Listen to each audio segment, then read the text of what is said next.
বিসমিল্লাহির রহমানির রহিম।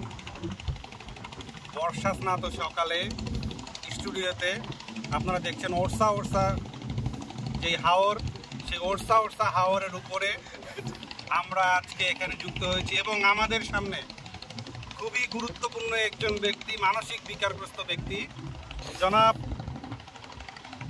গোলাম রাজ রাজ্জাক। আমাদের স্টুডিওতে আমরা ওনাকে আমন্ত্রণ জানিয়েছি। আসলে ওনার সঙ্গে একটু পার্সোনাল বেশ কিছু ওনার জীবন সম্পর্কে আমরা আজকে শুনবো, ওনার জীবনের অনুভূতি, ওনার জীবনের লক্ষ্য সম্পর্কে আমরা আজকে শুনবো। তো প্রথমেই আমি ওনার কাছে যাচ্ছি, কেমন আছেন আপনি? আমি কেমন আছি আসলে ঠিক বুঝতেছি না। আমি খুব ভালো আর খারাপের মাঝামাঝি আছি। এটা আবার কোন অবস্থা? আপনি কেন বুঝতে পারছেন না কেমন আছেন?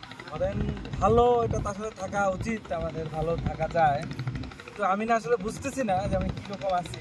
এটা মাঝামাঝি, না এটা মাঝামাঝি আছে। তো মানুষ যে আপনাকে আসলে বলে মানসিক বিকারগ্রস্ত, কথাটা কি তাহলে ওই দিকেই যাচ্ছে? বিকারগ্রস্ত বলতে গেলে সবাই তো আমরা ওইরকমই। না, আমি নিজে মানসিক বিকারগ্রস্ত, নিজেও ওইরকম, সবাই আমরা ওইরকম, সবাই আমরা মানসিক বিকারগ্রস্ত। তো সবাই যেমনটা বলছিল যে আপনার জীবনের লক্ষ্য, এবং অনেকে আপনাকে অনুসরণ করে আজকের এই পথে আসতে চায়।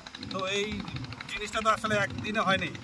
এই জিনিসটা করতে আপনার অনেক সময় লেগেছে, অনেক পরিশ্রম করতে হয়েছে। আসলে আপনি নিজেকে কিভাবে এই জায়গায় আসলে সুপ্রতিষ্ঠিত করতে পেরেছেন কি আদৌ, নাকি চেষ্টা করে যাচ্ছেন এখন?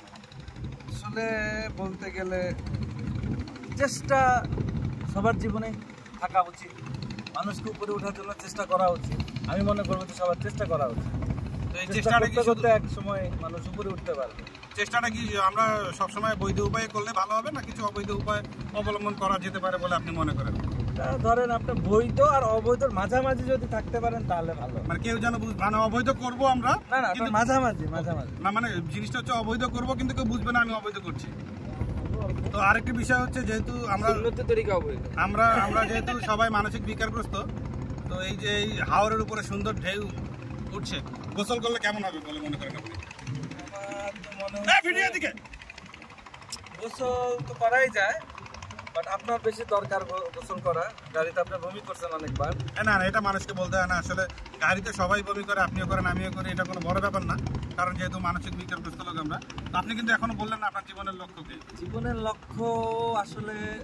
লক্ষ্য এটা আসলে সবারই থাকা উচিত। আমার জীবনের আপনি উল্টা পেঁচায় কথা বলছেন, আপনি জীবনের লক্ষ্যটা বলেন না। আমি বলতেছি আসলে জীবনের লক্ষ্যটা আসলে সবারই থাকা উচিত। জীবনের লক্ষ্যটা সবারই থাকা উচিত। আমারও ছিল, আমারও আছে। তো প্রত্যেক মানুষের জীবনের লক্ষ্য না থাকলে আসলে সে তো বুঝবে না সে কোথায় যাবে। না, আপনি কিন্তু বলতেছেন, আপনি কিন্তু ঘুরে পেঁচায় কথা বলছেন যে জীবনের লক্ষ্য। সোজা ভাষা বলেন না রে, জীবনের লক্ষ্য কি আপনার? আমার জীবনের লক্ষ্য না থাকলে কুড়িতে যাওয়া যাবে না। আপনারা সাইড থেকে ডিস্টার্ব করেন না। আপনি জীবনের লক্ষ্য এটা আসলে থাকা উচিত। জীবন এবং লক্ষ্যের মাঝামাঝি থাকা, উনি সবসময় মাঝামাঝি থাকছে।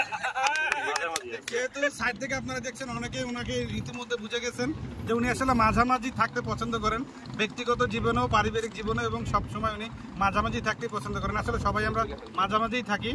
তো এই মুহূর্তে আমরা শেষ করব আমাদের আজকে। উনি আসলে এখন পর্যন্ত বলতে পারেননি ওনার জীবনের লক্ষ্য কি। আমরা বুঝে নিয়েছি ওনার জীবনের লক্ষ্য মাঝামাঝি। ধন্যবাদ।